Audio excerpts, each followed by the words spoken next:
Casanova says, hello, Mehran. Male 26, Beijing. Ross says, in lockdown with nothing but my thoughts. Yeah, but remember, thoughts are bullshit. Thoughts are statics. Thoughts are not you. These are thoughts, not your thoughts. Understand that. Last time we talked about the effect of breakups and all on your psyche. And we started this discussion about the temporary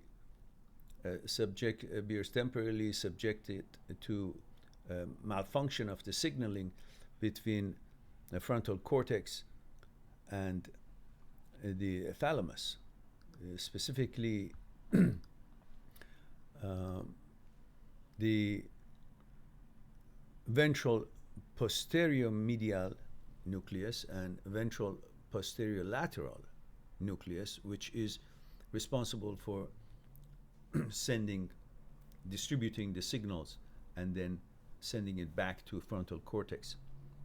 And when transient thoughts and intrusive thoughts appears and the signal to refute it, reject it, or discard it from thalamus doesn't seem to reach frontal cortex.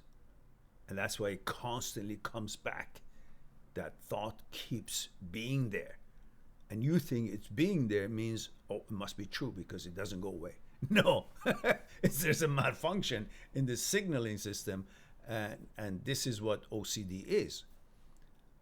But when we go through a breakup or stress, somehow that OCD malfunctioning signaling system happens to every one of us. We all have one kind of OCD, one kind or another, without exception. Anybody and everybody in the world has that. It could be anything. Harm OCD, homosexual OCD, washing hand OCD, responsibility OCD, all kinds of OCD we all have, and it triggers at different times. And every time that it does, it's not your thoughts. It's intrusive, transient thoughts, OCD thoughts. It's not you, it's OCD. And why? It doesn't shut off because the malfunction comes along with it. OCD, intrusive thoughts constantly being there, popping up and staying there, not going away. It's because there's a malfunction in your ordering that comes back and wants to shut it down because it's already responded to it. And when we go through a breakup, same thing happens. That's why you're constantly thinking about it. And the problem with this is that the more you entertain this and not realizing this is a malfunction in the signaling, that's why the thought doesn't shut down. It's not that it means anything about you or your personality or your sexual orientation. It means nothing. The content of the thought has no business, means nothing, is nonsense. But because you don't understand there's a malfunction in the signaling system, you keep entertaining it. You keep trying it. While you're trying it to get rid of it, you're entertaining, you're having a dialogue with it. What happens? It is something you're doing a lot of because it's important for you. It's created anxiety and you want to get rid of it. But because there's a malfunction in the signaling, it doesn't go away, so you keep trying. And when you keep doing something as often as you would, what's going to happen, guys?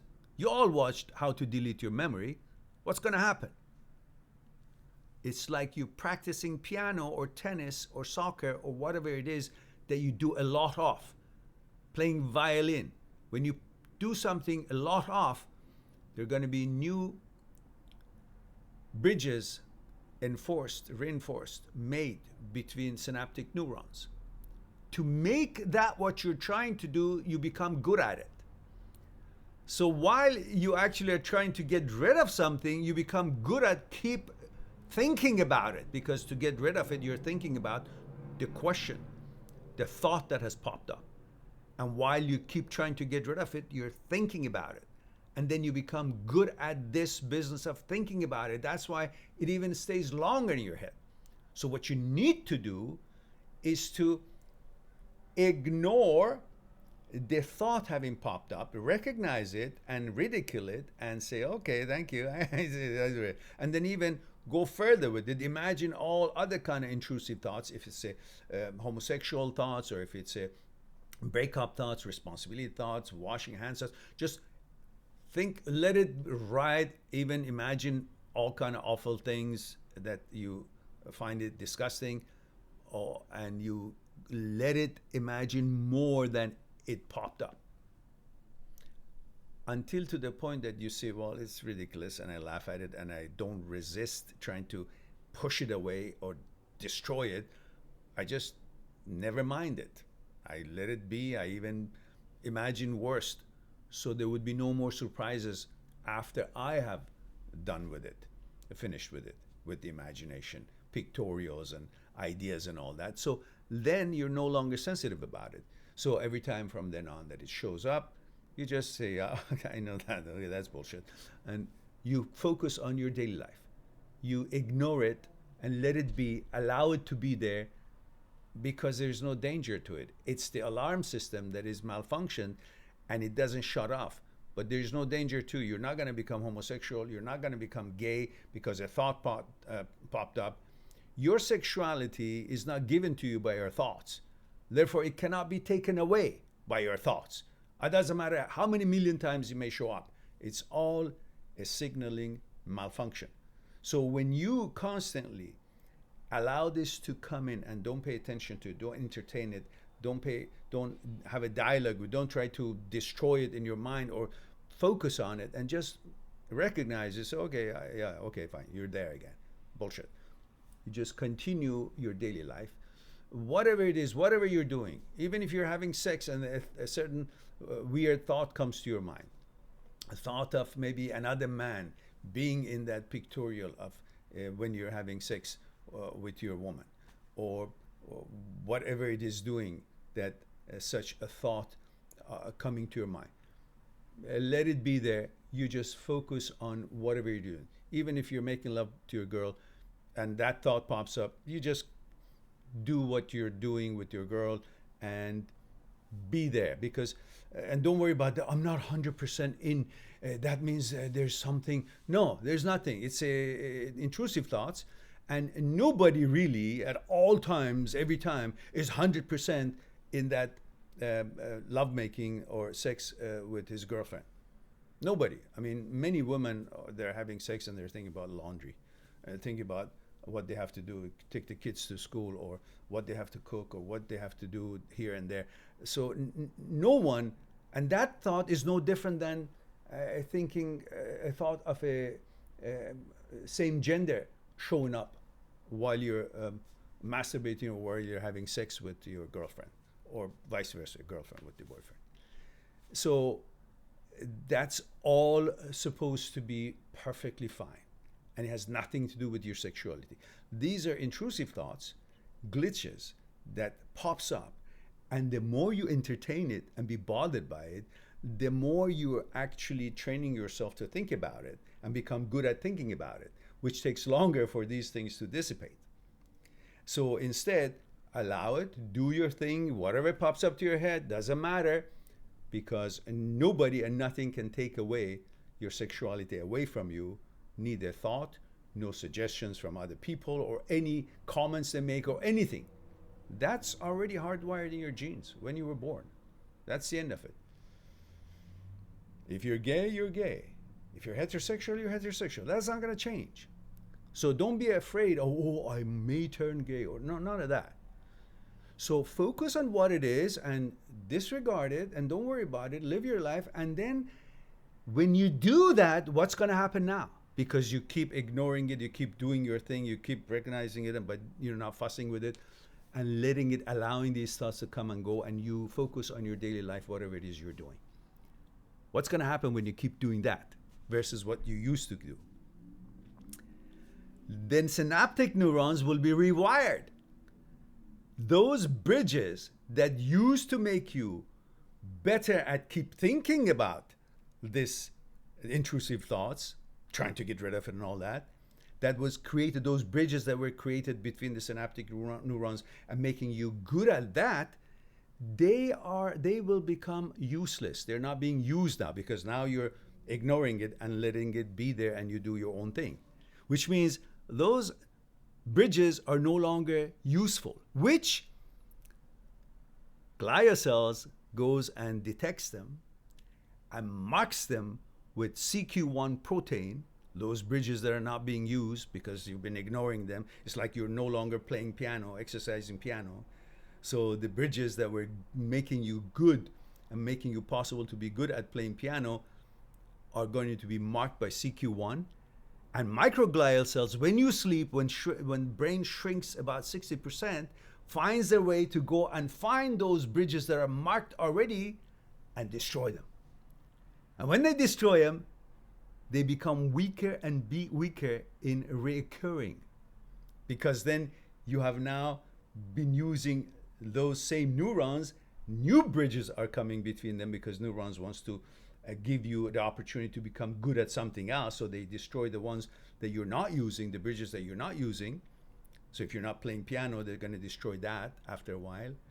And so you can use those neurons and create new bridges for becoming good at, I don't know, playing guitar or playing a sport. So you have now been creating new bridges between neurons to make you good at ignoring. Ignoring will become prevalent, will become more bridges and focus on ignoring. So you become really good at ignoring. At the same time, you're becoming really good at thinking about the intrusive thoughts, which helps the OCD to actually be disappearing because you're rewiring your circuitries. Neuroplasticity. That's the ability that every mind has, that you can rewire it. How do you rewire it? By practicing or not practicing. You practicing, you create more bridges between the synaptic neurons, so you become good at that, like practicing piano. Not good at is when you don't practice piano and those bridges will be marked and will be destroyed and they're going to be ready to be used for something else that you want to learn. The same thing can happen here. When you keep ignoring it, you're not focusing on the transient thoughts, on the intrusive thoughts in any shape or form. I say, okay, yeah, I understand. They're there. They pop up. It's not my thought. They're just thoughts. And you focus on doing your things, which enforces and strengthens the connection between synaptic neurons for this act of not paying attention. And that becomes strong, and the other one becomes weak. And then OCD also reoccurs none or much less. So these are how you can understand that your ability is far bigger than you think to deal with these sort of things. Whether it's OCD as a challenge that we all have, or it's a temporary OCD after breakup that you keep running these thoughts in your head and so on and so forth. So learn to just simply focus on the now, on the present moment, on your life, on what it is that you want to accomplish, on the things that you normally do. Ignore just something pops up in your head. That doesn't mean it's you, doesn't mean it's your thought, that doesn't mean you instigated it or you want it to be there. It's the malfunction of the brain. It's a capability of brain to bring up shit like anything else. It happens. You ignore it and you maneuver and you go do your things. And that's how your breakups will not be so devastating to you, because you will not be looping about it, just like handling an OCD problem. I hope that's helpful to some of you if you have this sort of questions and concerns. And so let's see. So that hopefully Ross would help you out. Says, all I can think about now is her and it's killing me off. Well, that's exactly what we talked about. So you need to rewire your brain by what I just said, because you can. Neuroplasticity. It's your ability. And that's how you rewire it. Watch my video that how to delete your memory. And if you do that, you will understand exactly in more detail what I just said, that you're reversing it.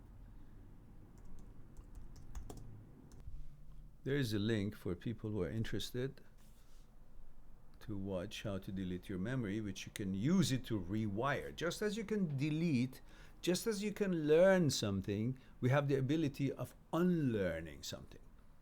And so we gotta unlearn OCD. We gotta unlearn these thoughts of breakups. We gotta unlearn what the effects of OCD makes us do, which is constantly trying to get rid of it and resist this and destroy it and debate with it in our heads. And just, you don't want to be good at doing that.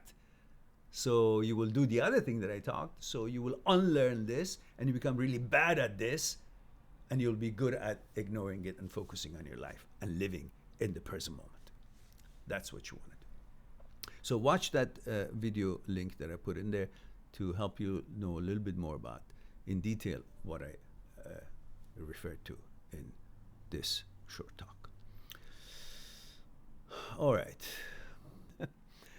Jeffrey says, what do you believe is behind automatic negative thought that attack you out of the blue? Jeffrey, I explained that clearly. That is a malfunction between the signaling system of the brain, and that is why some people see it in different ways. Some people wash their hands, there is obsession, and then there's a compulsion. So you think you gotta wash your hands, and until you wash it, you won't feel good, even though you know while you're washing it that it's wrong. You don't need to wash it that many times. And then some other kind of OCD is sexual OCD, homosexual OCD, responsibility OCD, transient thought OCD, intrusive thoughts OCD, harm OCD, pedophile OCD, harming a child OCD, harming somebody else, killing someone OCD. But you know that you'll never do these things. But these are thoughts pops up. These thoughts popping up have nothing to do with you actually being the thought or committing to any of it at all, whatever it may be. Killing someone, harming someone, raping someone, being a pedophile, or turning homosexual, becoming gay later in the future. Now, none of that ever can happen. It's just a malfunction of a suggestion that pops up in the brain, and you already have the answer and have dealt with it internally, have ordered it to shut down and not recognize and refute it, did not accept such thought, and you've already extended that response through the thalamus, but it just doesn't get to the frontal cortex. That's why it keeps repeating it. As I mentioned the other day, it's like a friend of you who's deaf asks you, do you want tea or coffee? You say, no, thank you. He says, do you want tea or coffee? He says, no, thank you. He repeats, you want tea or coffee? No, thank you. Why is he repeating, you say? Because you don't know that he's deaf. You're not focused on the fact that he's deaf.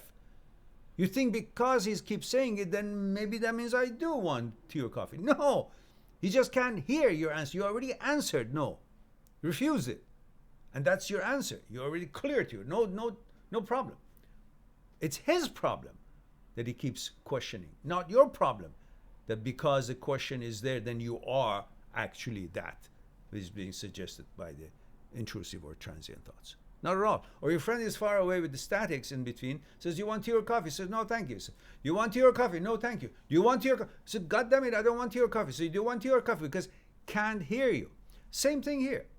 Frontal cortex pops up some shit, and your thalamus responds, or whatever part of your brain is responsible to responding, responds with signal and rejects it, or makes a comment that no, I'm not interested.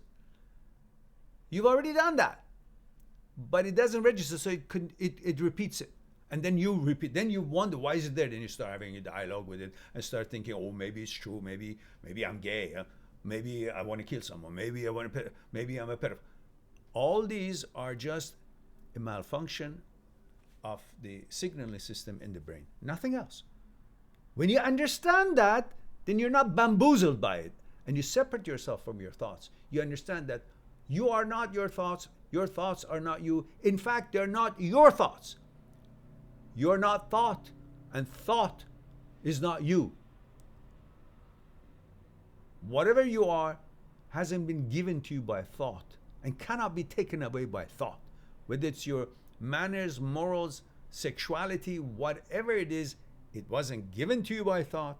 It can't be taken away by thought, no matter how many million times it shows up. If you understand that, then you won't be afraid of these thoughts showing up, or would not think of them as anything but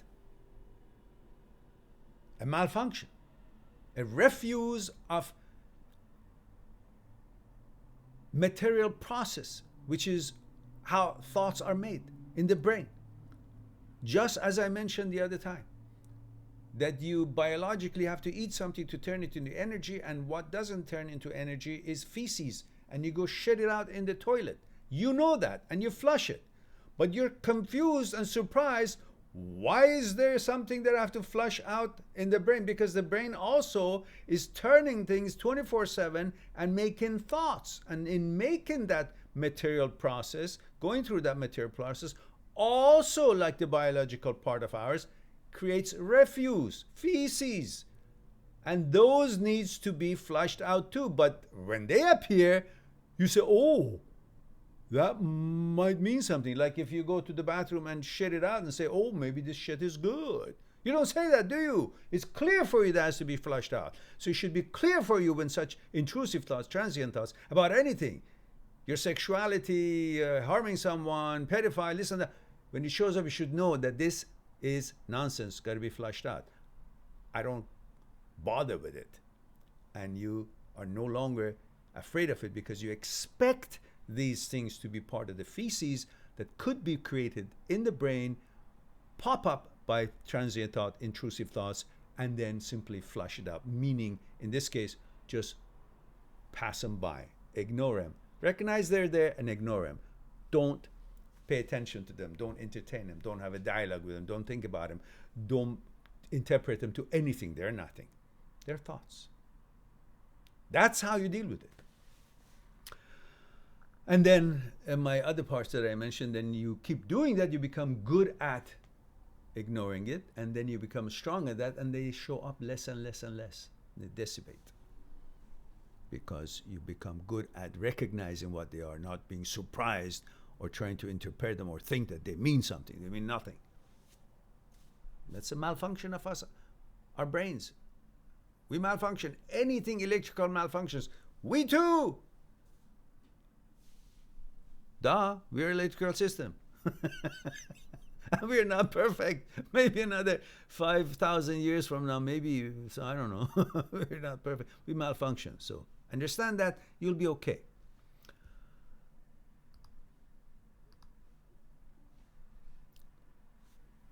Malfunction is an opportunity to learn yourself, how you're made out, how you're made.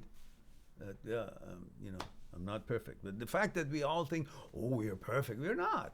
Then we expect a lot more than, normal would be. Normal is to have OCD, have these transient thoughts and intrusive thoughts. This is normal for us, human beings. So don't be afraid of it. Don't make something out of it. Live your lives. All right. Jeffrey says, awesome. Thanks, Mehran. You're quite welcome.